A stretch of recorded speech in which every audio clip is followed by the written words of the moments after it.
Please subscribe, like and press the bell icon. कौवा अपने बेटे जग्गू कौवे से बहुत प्यार करता था, मगर उसे अपनी छोटी सी बेटी से बहुत नफरत थी। वो बैठा अपनी बेटी की तरफ घूरे जा रहा था और फिर थोड़ी देर कुछ सोचने के बाद कालू कौवा अपनी पत्नी से कहता है, गौरी, मैं जंगल से लकड़ियाँ काटने जा रहा हूँ। मैं लाडो को भी साथ ले जाता हूँ। गौरी कौवी जानती थी कि उसका पति उसकी बेटी को पसंद नहीं करता, इसलिए उसे डर था कि कहीं उसका पति उसकी बेटी को कोई नुकसान न पहुंचा दे। इसलिए वो कहती है, नहीं, मैं आज अपनी बेटी को साथ लेकर अपनी माँ के पास जा रही हूँ। मैं थोड़ी देर में आ जाऊँगा। मम्मा, जाने दे, मुझे अपने पापा के साथ जाने देना।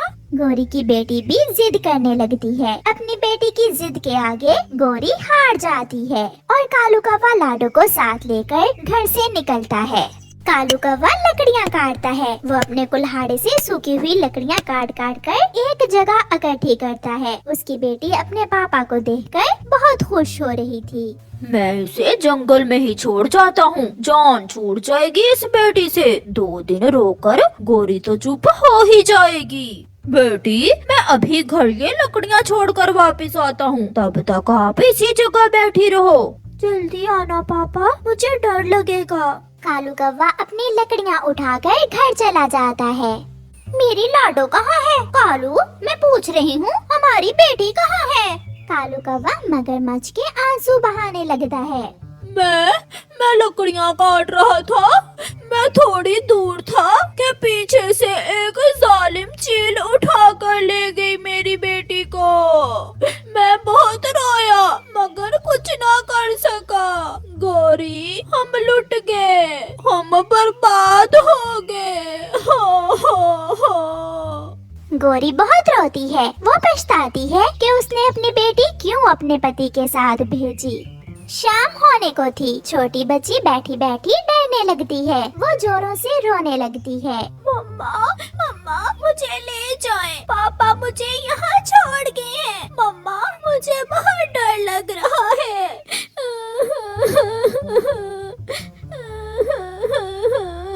छोटे बच्चे की आवाज सुनकर दूसरे जंगल से आई हुई एक चिड़िया वहाँ आ जाती है। तुम कौन हो बेटी? मेरा नाम लाडो है। मेरे पिता मुझे यहाँ छोड़ गए हैं। मुझे डर लग रहा है। इसे कोई जंगली जीव खा जाएगा। मैं इसे अपने साथ ले जाती हूँ। फिर वो चिड़िया छोटी लाडो को अपने साथ ले जाती है। लाडो की माँ गौरी कौवी पूरे जंगल में लाडो को ढूंढती है। लाडो, लाडो, कहाँ हो? मेरी बेटी, तुम कहाँ हो? मगर उसकी बेटी को तो चिड़िया अपने साथ ले गई थी, इसलिए गौरी कौवी खाली पंखी घर वापस आ जाती है। तुमने मारा है मेरी बेटी को। तुमने मेरी बेटी को मार दिया है। मैं राजा जी से तुम्हारी शिकायत लगाऊंगी। मैं सजा दिलवाऊंगी तुम्हें। मैंने उसे नहीं मारा, उसे चील उठा कर ले गई थी। गौरी कौवी जंगल के राजा बुरे कौवे के पास जाती है और उसे सारी बात बताती है। बुरा राजा कालू को भी बुला लेता है। तो कौवे, तुम बताओ, तुमने अपनी बेटी को क्यों मारा है? राजा जी, उसे चील खा गई थी। मैंने उसे नहीं मारा। राजा सिपाही भेजकर चील को बुला लेता है। बताओ चील, क्या तुमने इस कौवे की बेटी को खाया है?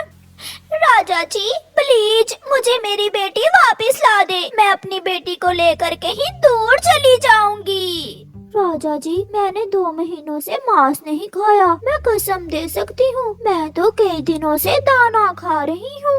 ये सुनकर कालू कौवा अपना सर झुका लेता है। उसका झूठ पकड़ा गया था। राजा कौवा उसे पिंजरे में कैद करवा देता है। चिड़िया रानी उस छोटी कौवी की अच्छे से देखभाल करने लगी। वो उसे अपनी बेटी की तरह ही समझती थी। बेटी लाडो, आप घर में ही रहे, मैं दाना लेकर आती हूँ। हाँ मम्मा, आप जाएं, मैं घर में ही हूँ। चिड़िया अपने लिए और लाडो कौवी के लिए दाना लेने चली जाती है। एक तितली उड़ती हुई खिड़की के रास्ते घर के अंदर आ जाती है। तुम बहुत सुंदर हो। मैंने पहली बार किसी तितली को देखा है। तुम मेरी सहेलियों से मिलोगी? आओ बाहिर, मैं आपको अपनी सहेली से मिलवाती हूँ। लाडो घर से बाहर जाती है। फूलों के पास ढेर सारी तितलियां देखकर वो बहुत खुश होती है। दुष्ट चील थोड़ी दूर बैठी उसे देखकर घूर रही थी। शिकार अच्छा है, आज खाऊंगी मांस, बहुत मजा आएगा आज। चील उड़ती है। वो जल्दी से लाडो की तरफ बढ़ती है, मगर पीछे से चिड़िया आ जाती है। दुष्ट चील, अगर तुमने मेरी बेटी को खाया तो मैं राजा कव्य को बताऊंगी, भाग जाओ यहाँ से। राजा का नाम सुनकर चील डर जाती है। तुम चिड़िया और ये कव्य, मैं भूखी हूँ, इसे तुम मुझे दे दो। ये तुम्हारी क्या लगती है? तुम यहाँ से भाग जाओ वरना मैं। चील चली जाती है। चलो बेटी घर चले। चील बहन, हमें उस चिड़िया को कोई लालच देना होगा, ऐसा लालच कि चिड़िया वो पराई कव्य हमें दे दे और राजा कव्य को भी ना बताए। हाँ बड़ी, हम दाना और फल लेकर जाएंगे उस चिड़िया के पास और उस चिड़िया को दाना और फल देकर वो कव्य ले लेंगे उससे। कुछ दिन गुजर जाते हैं और फिर एक दिन चील एक टोकरी में दाना और फल रखकर चिड़िया के घर आती है। वो चिड़िया के दरवाजे पर दस्तक देती है। दुष्ट चील, तुम फिर आ गई हो? आज मैं तुमसे एक सौदा करने आई हूँ। चिड़िया, मैं कई दिनों से ये दाना और फल खा खा कर तंग आ गई हूँ। ये दाना और फल तुम रख लो और बदले में मुझे वो कव्य दे दो। मैं लालची नहीं हूँ जो ऐसा करूँगी। तुम यहाँ से भाग जाओ वरना मैं अभी के अभी राजा के पास जाऊँगी। मैं हर रोज तुम्हें दाना देकर जाऊंगी। मगर चिड़िया नहीं मानती और वो चील वहाँ से चली जाती है।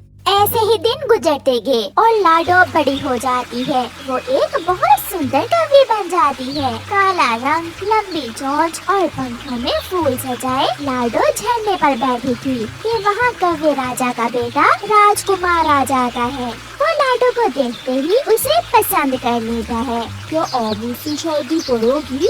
आप मेरी मम्मा चिड़िया से पूछ ले। मम्मा चिड़िया भी मान जाती है। फिर लाडो और कव्य राजकुमार की शादी हो जाती है। आज इस कैदी कव्वे को फल दो, क्योंकि आज मेरी बहू पहले दिन घर आ रही है और बाकी कैदियों को भी अच्छा भोजन दो। राजकुमार और लाडो महल पहुंच जाते हैं। पिंजरे में कैद कालू कव्वे को देखते ही लाडो पहचान लेती है। लाडो, तुम यहाँ कैसे बेटी?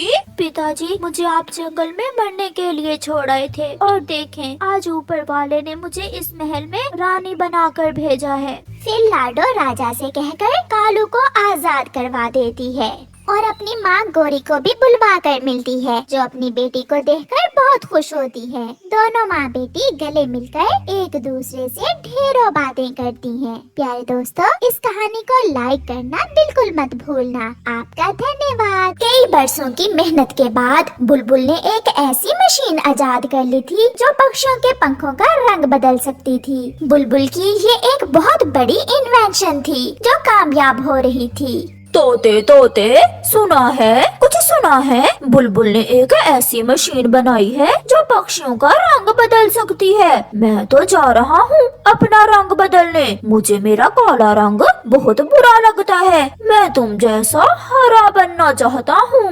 अगर ऐसा है तो मुझे भी अपना हरा रंग जरा भी पसंद नहीं है। मैं तो तुम जैसा काला रंग पसंद करता हूँ। करूँगा, मैं भी अपना रंग काला करूँगा। वो दोनों बैठे हुए ऐसे बातें कर रहे थे कि वहाँ कबूतर आ जाता है। अगर तुम दोनों अपना अपना रंग बदलना चाहते हो तो मैं भी बदलूंगा। मैं नीले आसमान में उड़ता हूँ। मैं खुद को नीला देखना चाहता हूँ। मैं हरा, तोता काला और कबूतर नीला। ये तो बहुत अलग होगा। सब हैरान हो जाएंगे।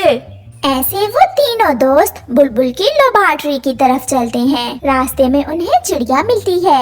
अरे, आप सब इकट्ठे होकर कहाँ जा रहे हैं? चिड़िया, तुम भी आ जाओ। हम अपने अपने पंखों का रंग बदलने जा रहे हैं। कुछ नया करने जा रहे हैं हम। ऊपर वाले ने हमें जैसा बनाया है ठीक बनाया है। आप ऐसा ना करें। जिसका जो रंग है वो ठीक है।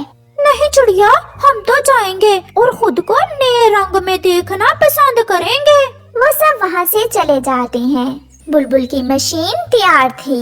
सबसे पहले कौवा बताए कि उसे अपने पंखों का कौन सा रंग अच्छा लगेगा। हरा। बुलबुल दी, मैं हरा बनना पसंद करूँगा। तो सबसे पहले कालू कौवा इस मशीन में इस तरफ से अंदर जाए और दूसरी तरफ से बाहर निकले। फिर कालू कौवा मशीन की एक तरफ से मशीन के अंदर जाता है और दूसरी तरफ से हरा होकर बाहर निकलता है। तोता और कबूतर कालू कौवे को इस नए रंग में देखकर बहुत खुश होते हैं।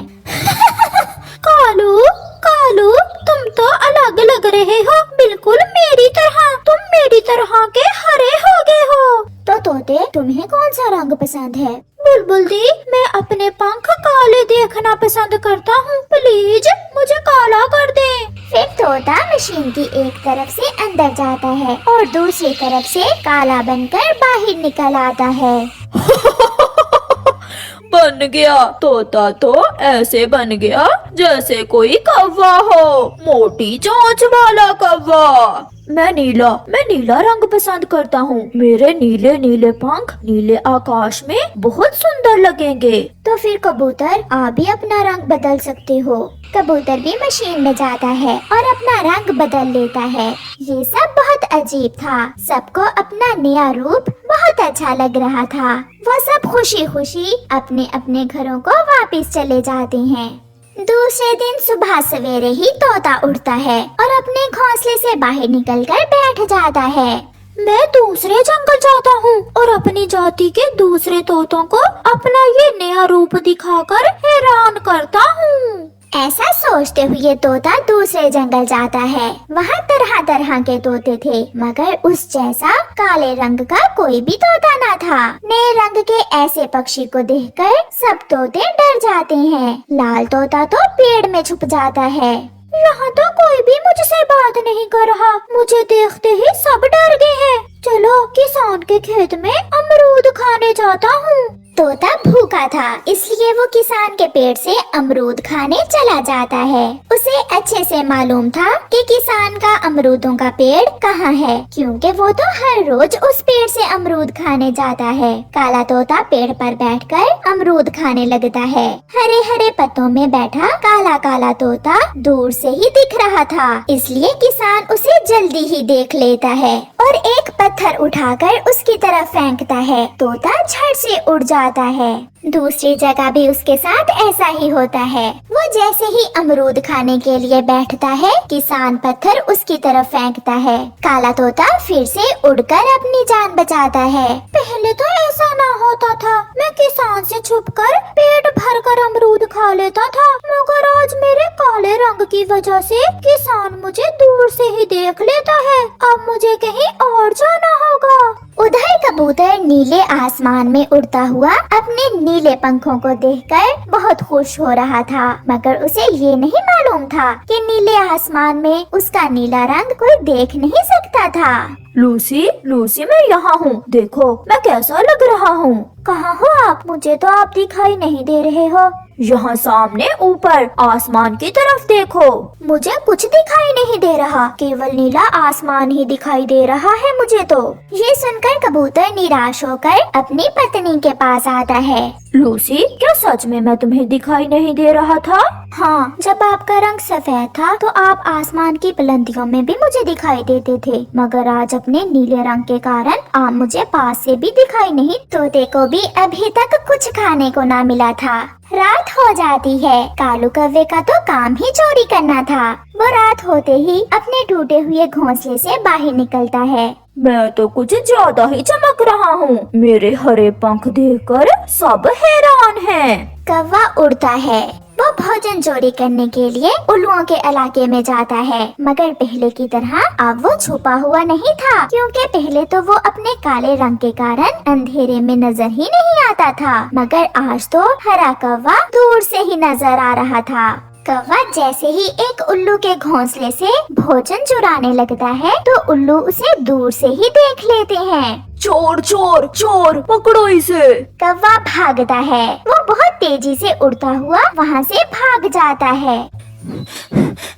बच गया, बच गया, मैं बच गया।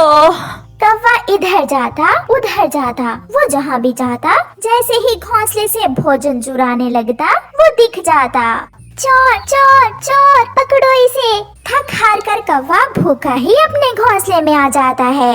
आज पहली बार चोरी करते पकड़ा गया हूँ। मेरा काला रंग ही ठीक था, अंधेरे में नजर तो नहीं आता था। अब तो सब मुझे दूर से ही देख लेते हैं। सुबह हो जाती है। वो तीनों दोस्त फिर से इकट्ठे होते हैं। कल से भूखा हूँ, मेरे काले रंग ने मुझे भूखा रखा है। और मेरे हरे रंग की वजह से मैं रात कोई भी चोरी ना कर सका। तो फिर चलो, हम पहले की तरह ही ठीक थे। चिड़िया ने ठीक ही कहा था कि ऊपर वाले ने हमें जैसा बनाया है ठीक बनाया है। वो तीनों दोस्त फिर से बुलबुल के पास जाते हैं और अपने रंगों को बदलकर पहले की तरह ही कर लेते हैं और खुशी खुशी वापस लौट जाते हैं। Please subscribe, like and press the bell icon.